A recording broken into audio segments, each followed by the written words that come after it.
오늘 욥기 1장 1절의 말씀을 통하여서 또 우리가 몇 주가 될지는 모르겠습니다.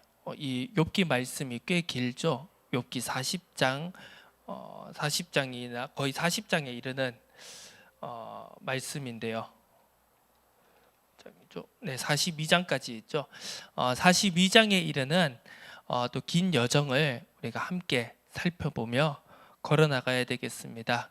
이 욥기를 통하여서 그리고 욥의 호소와 기도와 그리고 그 친구들과의 그 대화를 통하여서 치열한 그 대화의 과정들을 통하여서 오늘날 우리가 붙잡을 수 있는 삶의 의미 그리고 신앙의 의미를 찾아볼 수 있는 또 더듬어 볼 수 있는 귀한 은혜가 넘쳐나기를 주님의 이름으로 축원합니다. 욥기 첫 번째 말씀, 욥기를 어떻게 읽을 것인가 라는 제목으로 함께 말씀 나누겠습니다. 한 24, 5주 정도 된 것 같습니다. 우리가 지난 시간들 전도서 말씀을 통하여서 우리가 신앙의 의미를 한번 깊이 생각해 보았습니다. 전혀 신앙적이지 않아 보이는, 오히려 불신앙적으로 보이기까지 하는 그 전도서의 내용들을 통하여서, 전도서의 주장들을 통하여서 우리가 믿지 않는 세상 가운데서 어떻게 하나님을 경외하며 살 것인가에 대한 실마리를 우리가 생각해 보았습니다. 정답은 하나이지만 그 정답을 살아내기 위한 우리의 발걸음은 수십, 수백, 수천, 수십만 갈래로 나뉘어지게 됩니다. 각자의 삶과 각자의 인생, 각자가 걸어왔던 여정들을 통하여서 그 정답을 진실되게, 참되게 살아내는 우리의 자세가 어떠해야 될지를 함께 살펴보았습니다. 전도서의 말씀은 헛되다로 시작하여 헛되다로 끝납니다.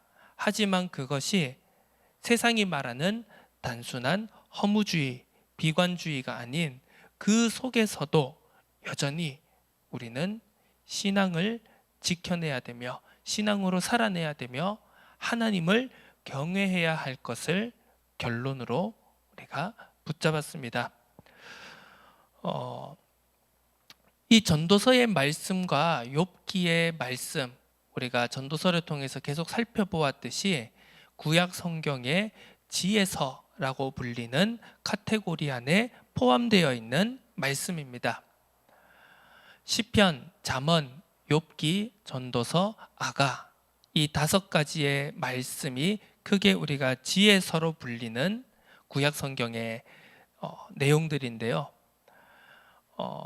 우리가 계속해서 말씀을 함께, 이야기를 함께 나누었습니다만 시편과 잠언 같은 경우는 전통적이고 굉장히 모범적인, 우리가 교과서적인 신앙의 규범 또 지혜의 내용이라고 할 수 있는 반면 이 욥기와 전도서 같은 경우는 굉장히 힘들고 어렵고 때로는 우리가 믿지 않을 조건들로만 가득 찬 것처럼 보이는 우리의 현실 속에서도 우리가 어떻게 믿음을 잃지 않고 우리가 신앙으로 살아낼 수 있을 것인가에 대한 내용을 담은 말씀이라고 볼 수 있습니다.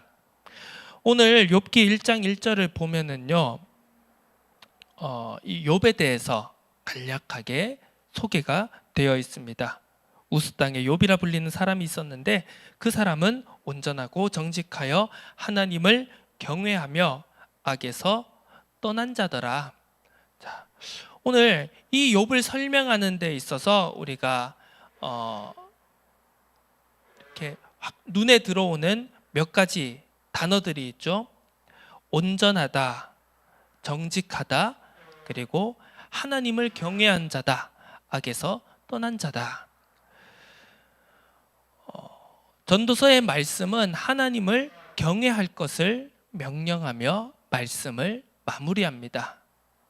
그리고 오늘 이 욥기의 주인공인 욥 또한 하나님을 경외한 자라고 기록되어 있습니다. 첫 시작부터 욥기에서 이 욥이란 인물을 설명할 때 하나님을 경외하는 자다. 그리고 무엇이라고 했습니까? 온전한 자다, 정직한 자다, 악에서 떠난 자다. 이렇게 이야기를 하고 있습니다. 우리가 첫 번째로 이 욥기를 볼 때 가장 먼저 우리가 전제를 놓고 생각하고 이해해야 될 지점은 바로 이 온전하다라고 하는 부분입니다. 우리가 잘 알고 있듯이 이 욥기서에 욥에게 일어난 재앙을 우리는 너무 잘 알고 있습니다. 욥이 마주한 그 환난과 어려움, 어떻게 보면 한 개인이 내게 이런 문제가 닥쳐왔다고 할 때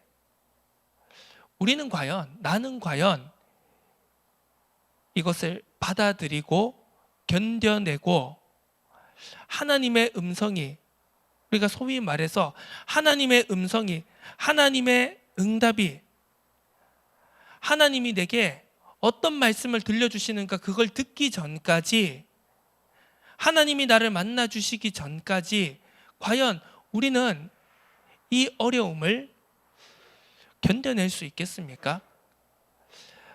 감히 그렇다라고 말할 수 없을 정도의 어려움을 욥은 겪었습니다. 모든 자녀들이 죽음을 당했습니다. 모든 재물이 순식간에 사라졌습니다. 자신의 육신의 질병, 감당하기 힘든 질병이 찾아왔습니다. 자신의 제일 가까운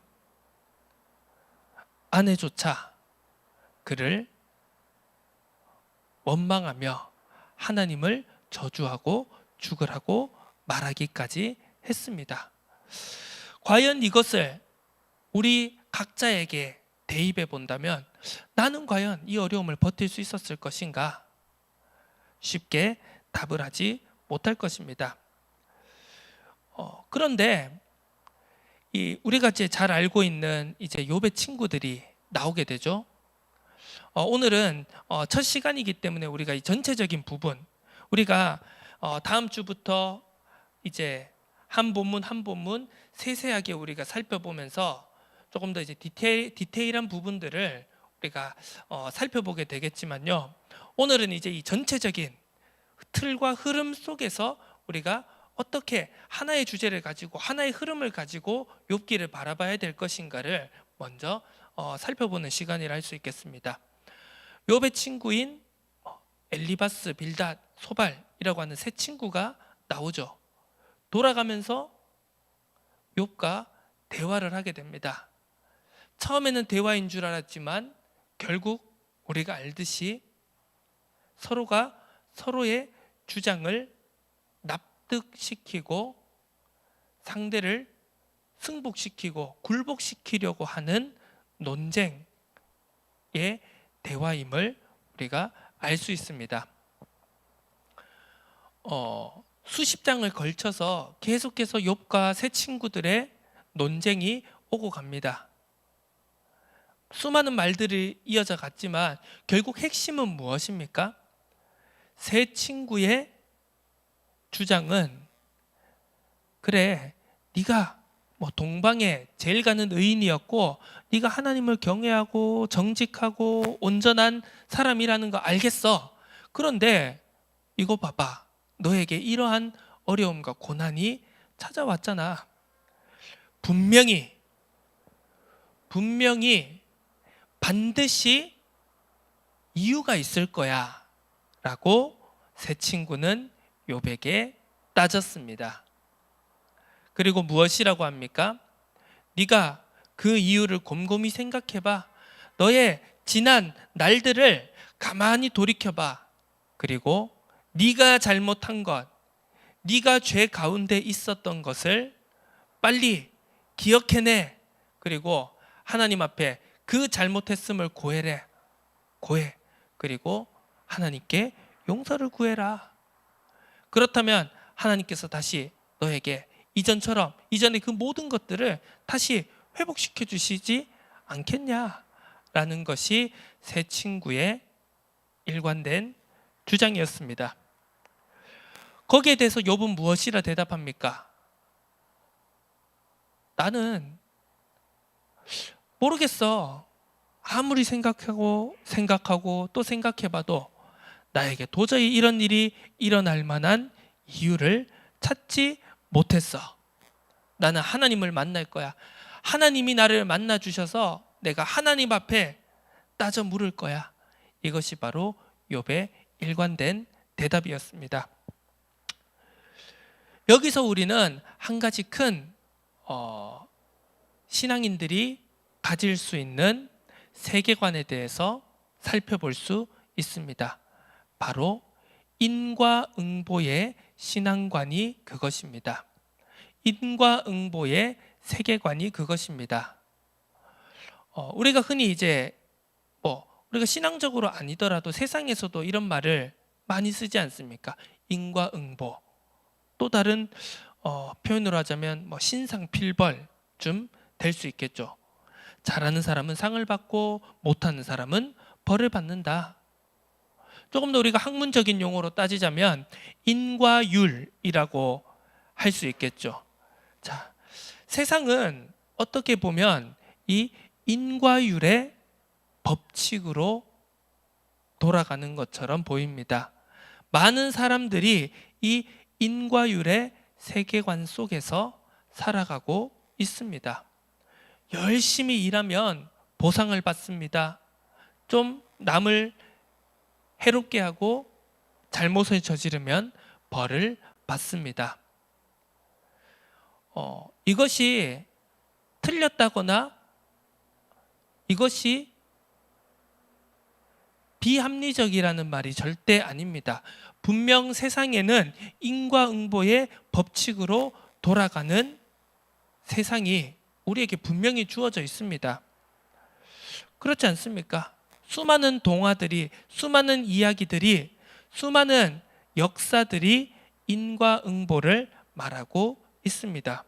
자, 그렇다면 우리가 믿는, 우리가 읽고 있는, 우리가 믿고 붙잡고 따라가고 있는 이 하나님의 말씀이 그러면 과연 메인 주제가 인과응보인가? 인과율의 세계관으로 이루어져 있는 말씀인가? 라는 질문을 던졌을 때 우리는 많은 생각을 해보게 되죠. 결론적으로 말하면 그렇습니다. 우리에게는 인과응보라는 인과율의 세계관도 우리가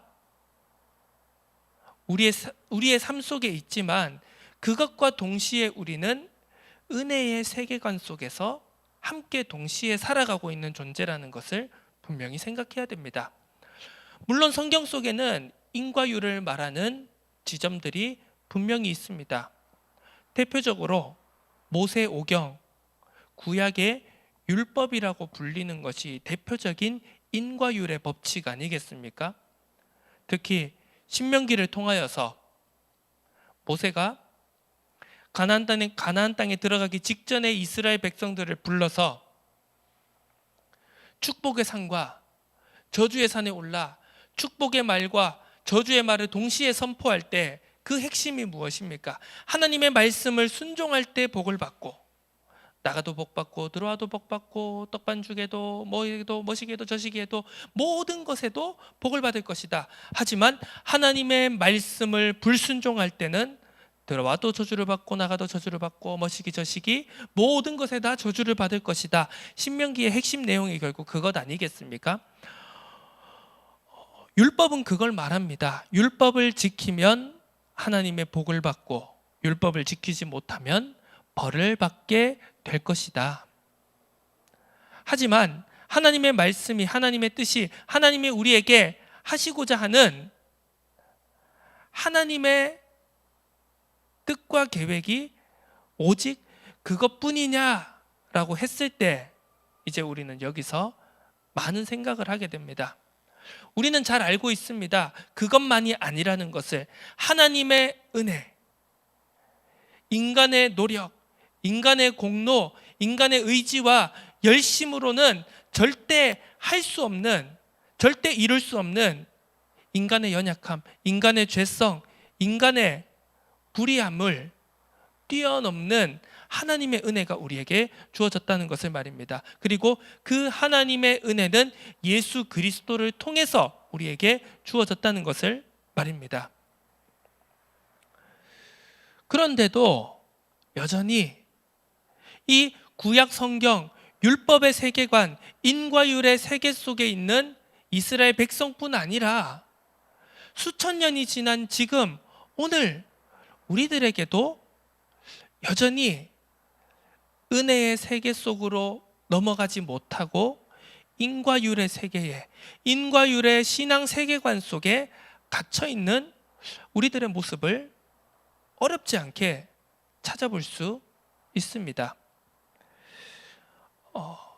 인과율이 틀리고 그것이 나쁘다는 말이 절대 아닙니다. 하지만 우리는 그 인과율의 법칙, 인과율의 세계관, 율법의 세계관 속에서 무엇을 찾고 그 속에서 어떤 의미를 붙잡으며 우리가 어떻게 다음 단계로 넘어갈 것인가에 대한 그 도약이 없이는 우리의 신앙 속에, 우리의 신앙의 여정 속에 우리는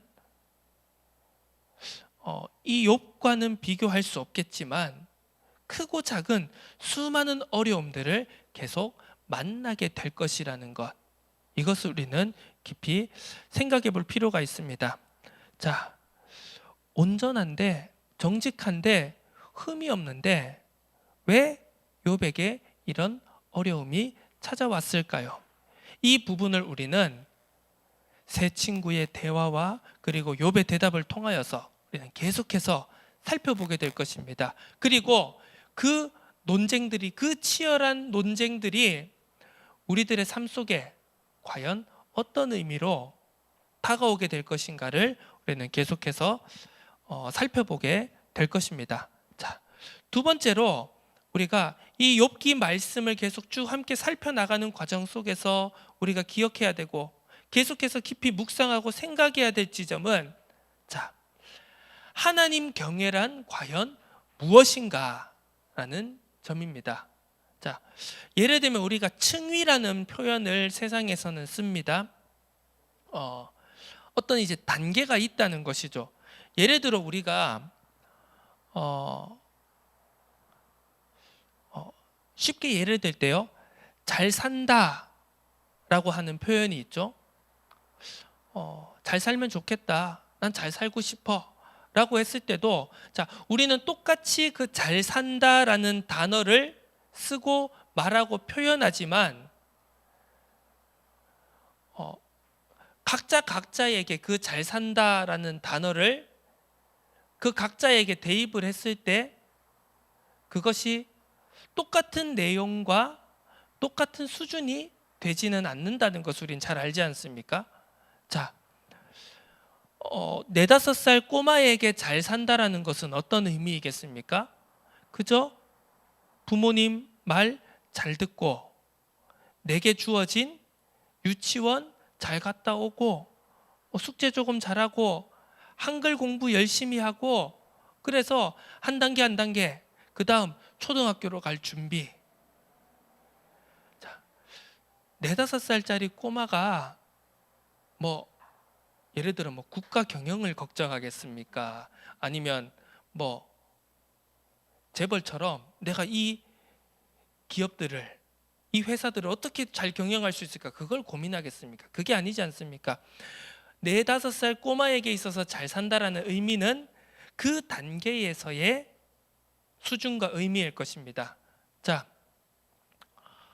이제 미성년을 지나 성인이 되는 사람의 잘 산다라는 의미는 이 4-5살 꼬마와는 또 다른 의미의, 또 다른 층위의 내용일 것입니다.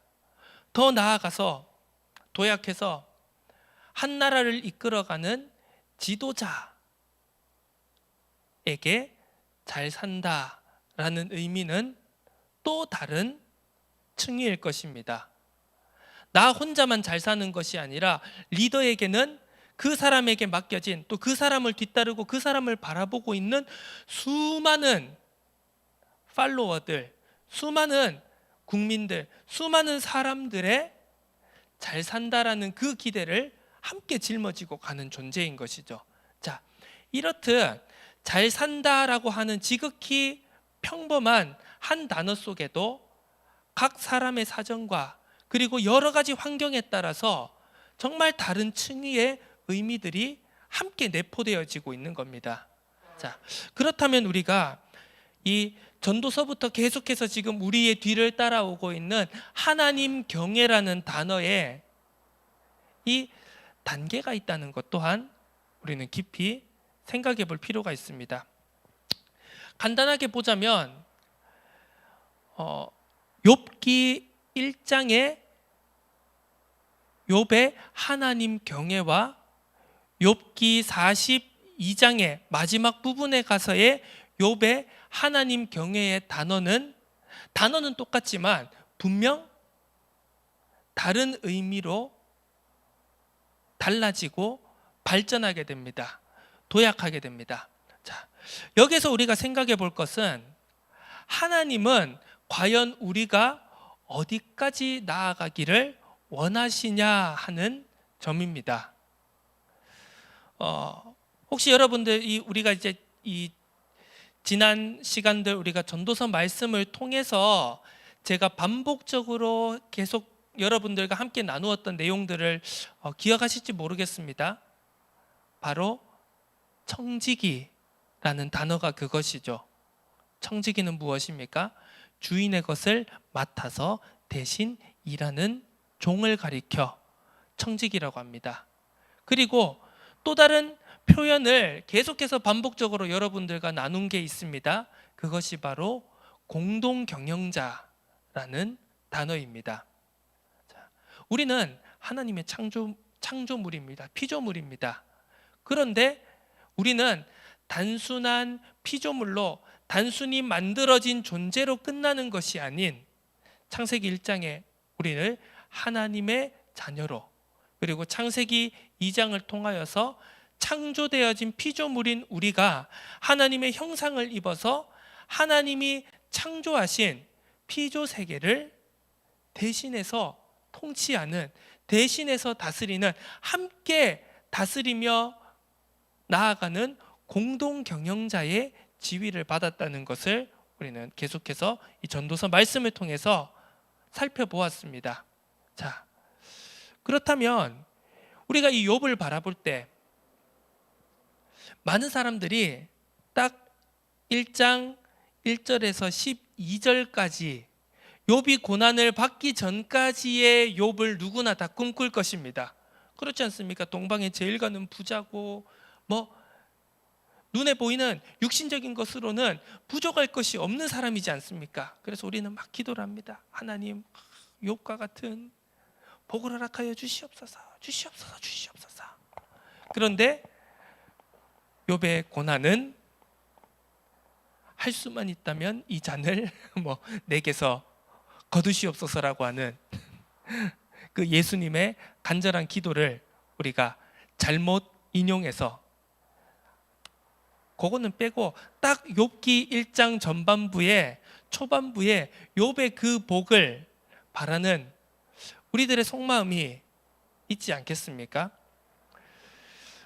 그런데 우리가 이걸 생각해 볼 필요가 있습니다. 욥이 얼마나 많은 부를 가졌냐 안 가졌느냐, 그걸 우리가 욥을 바라볼 때 그것이 중요한 것이 아닙니다. 그것을 보라고 욥기 말씀이 여기 담겨 있다면, 하나님의 말씀 성경 66권에 담겨 있다면요, 우리가 이걸 볼 필요가 뭐가 있습니까? 그런데 우리가 이 욥기 말씀을 바라볼 때 중요한 것은 오늘 어떻게 보면 이 1장 1절 속에 다 담겨 있는 것입니다. 욥은 하나님을 경외했다고 했습니다. 그런데 그 하나님을 경외한다라는 그 수준이 그 단계가 어느 정도인지는 아직 우리가 1장 1절만을 바라볼 때 알 수 없습니다. 자, 우리가 신앙 좋다, 믿음 좋다, 저 사람은 하나님을 정말 경외하는 사람이다 라고 했을 때 그걸 누가 제대로 진실되게 알 수 있습니까? 자, 제가 예를 들어 이 진규 집사님을 바라보고 얘기를 했을 때 다른 사람들한테 진규 집사님 믿음 정말 좋아요 라고 말을 할 수는 있습니다. 하지만 진짜 진규 집사님이 믿음이 어느 정도인지, 어느 정도 수준인지, 어느 정도 단계인지 지금 시간표 속에서 하나님과 그 인격적 관계 속에서 어느 정도의 교감과 함께함과 어떻게 보면 하나님의 뜻과 계획에 어느 시간표 속에 있는지 그 세세한 부분까지는 제가 알 수 없지 않습니까? 사람의 마음을 사람이 들어가서 바라볼 수는 없기 때문이죠. 자, 그렇다면 여기서 우리는 각 개개인이 나 스스로가 그럼 지금 나는 하나님을 믿을 때, 하나님을 믿는다고 할 때 나는 지금 어느 단계와 어느 시점과 시간표 속에 어느 과정 속에 와 있었는가를 우리 각자가 스스로가 먼저 한번 점검하고 정립해 볼 필요가 있다는 것입니다. 그게 아니라면은요, 우리는 그냥 하루하루를 나 하나님 믿습니다, 하나님 사랑해요, 예수 사랑해요 찬양을 부르지만 진짜 우리가 이러한 문제와 어려움과 고난 속에서 부닥칠 때 우리가 그 믿음 좋다던 그 믿음이 흔적도 없이 사라지는 것을 우리는 수도 없이 보지 않습니까? 그렇다면 우리에게 어려움과 고난이 오기 전에, 우리에게 많은 그런 사건들이 나타나기 전에 우리는 이 주어진 말씀을 통해서 그 단계와 수준과 과정을 우리가 점검해 볼 필요가 있다는 것입니다. 자, 결론적으로 얘기하면 그렇습니다. 하나님은 우리가 하나님 자신과 함께 하기를 원하십니다. 자, 물론 하나님은 편재하시고 하나님은 이 세상 모든 만물 가운데 계시며 하나님은 전능하시며 창조주이시며 무소부재하시며 무소불능하시며 랄랄랄라, 우리가 고백하는 대로 전능자이시지 않습니까? 자, 그래서 우리가 하나님과 함께 한다라고 했을 때요, 예를 들어 하나님의 입장에서 볼 때는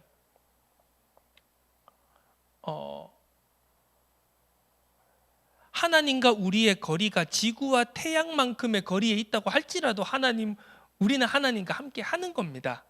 그렇죠? 자, 우리가 눈에 보이는 식으로 표현하자면 내가 여기 있고 하나님이 여기 있어도 하나님은 함께 하는 것이고요, 내가 여기 있고 하나님이 한 태양 정도 되는 거리까지 멀어져 있다고 할지라도 하나님은 함께 계시는 겁니다. 그런데 그 두 가지가 똑같다라고 또 할 수는 없는 것이겠죠. 하나님은 왜 우리에게 말씀하시고, 하나님은 왜 우리에게 예배를 허락해 주셨고, 왜 하나님은 우리에게 하나님의 자녀로, 신앙인으로, 하나님의 백성으로, 그리스도의 제자로 살아가라고 계속 우리에게 말씀하시며, 왜 우리에게 신앙생활을 하라고 하시며, 왜 우리에게 때로는 이해할 수 없는 고난과 시련을 허용하시고 허락하시는가? 그것을 통하여서 하나님은 과연 우리에게 무엇을 원하실까를 우리는 이 욥기의 말씀을 통해서 계속 생각해야 되는 것입니다. 결론적으로 말하자면 하나님은 우리가 하나님의 자리, 그 하나님이 계신 그곳까지 올라오시기를 궁극적으로 원하시는 것입니다. 하나님이 원래 창조하신 바 하나님의 형상대로 이 세상 만물을 정복하고 다스리고 통치하고 하나님의 뜻과 계획을 맡은 청지기로서 하나님의 뜻을 실현하는데 함께 동력하는 동력자로 공동 경영자로 그 자리에까지 나아오는 것을 하나님은 원하신다는 것입니다. 하나님은 우리를 단순히 로봇으로 기계로 그냥 입력하면 출력되어지는 그런 로봇으로 우리를 부른 것이 아니라는 것입니다. 우리는 자유의지를 갖고 때로는 하나님의 말씀을 불순종할 수 있을 정도의 자유를 우리에게 허락하셨지만 결국 하나님의 뜻은 하나님을 거역하고 거스르고 하나님과 멀리 떠나라는 것이 아닌, 야, 내가 너에게 준 모든 것을 가지고 나와 함께 있자. 그리고 내가 뜻하고 내가 계획하는 바를 함께 실행하자라는 것이 하나님의 뜻인 것입니다. 자, 오늘 우리가 이 하나님의 경외라는 단어에 담겨져 있는 다면적이고 다층적인 의미들을 우리가 한번 깊게 생각해 봐야 됩니다. 우리가 생각하고 우리가 입으로 고백하고 우리가 마음속으로 묵상하는 경외라는 의미는 과연 무엇입니까? 그저 하루하루 잘 먹고 잘 사는 복을 받고 거기에 감사해서 하나님을 경외하는 수준입니까? 아니면 수많은 시련과 고난과 어려움 속에서도 우리가 한 단계 한 단계 더 나아가고 더 올라가고 하나님께로 더 한 걸음 한 걸음 다가가는 것을 포기하지 않는 그 믿음의 발걸음 속에서의 하나님 경외입니까? 그것을 우리는 깊이 생각해 보아야 될 것입니다. 말씀을 정리하도록 하겠습니다. 우리는 이제 앞으로 또 먼 길을 걸어갈 것입니다. 욥의 어려움들과 그리고 그 친구들의 대화들과 속이 뒤집어질 것 같은 그 친구들과의 대화 속에서 욥의 대화와 그리고 결정적으로 하나님의 나타나심과 그 속에서 욥의 고백들, 욥의 마지막을 우리는 함께 살펴보며 나아갈 것입니다. 그 과정 속에서 우리가 한 단계 한 단계 그리고 우리 각자에게 주신 그 순간순간들에 알맞은 하나님의 은혜와 하나님의 복을 우리가 찾아 누릴 수 있는 귀한 시간들이 되어지기를 소원합니다. 하나님을 온전히 경외하며 우리의 모든 것 속에서 주어진 하나님의 뜻과 계획을 찾아 나아갈 수 있는 은혜가 넘쳐나기를 주님의 이름으로 축원합니다. 하나님 아버지 감사드립니다. 욥의 발자취를 따라가며 욥의 절규와 욥의 호소와 친구들과의 대화를 통해서 나타나는 욥의 고백들을 통하여 그리고 폭풍 가운데 임하신 하나님을 대면하며 고백하는 욥의 말을 통하여 우리에게 오늘날 나에게 무엇을 말씀하시는지를 깨달을 수 있는, 발견할 수 있는, 붙잡을 수 있는 은혜를 허락하여 주옵소서. 감사드립니다. 예수 그리스도의 이름으로 기도드립니다. 아멘. 우리 찬양집 110